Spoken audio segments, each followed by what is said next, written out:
How to report a missing item from your Chowdeck order. Step 1.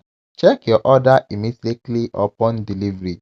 Open your order and compare what you received against what you actually paid for right when it arrives.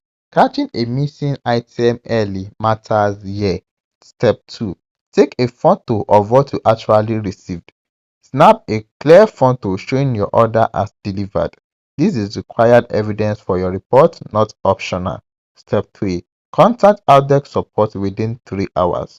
Reach out to their support team through a in-app chat within 3 hours of delivery if you still want the missing item delivered. This window is strict. Going past it, according to Chowdeck Home's policy, removes you eligibility for a redelivery or refund entirely.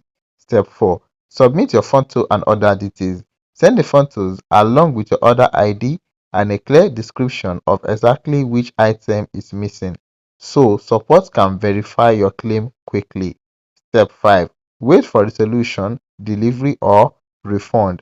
Chowdeck will either rearrange the delivery of the missing item or issue a refund to your Chowdeck wallet, depending on what's possible at that point, like whether the vendor still has the item available.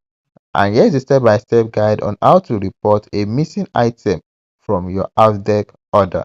Thanks for watching. Don't forget to like and subscribe.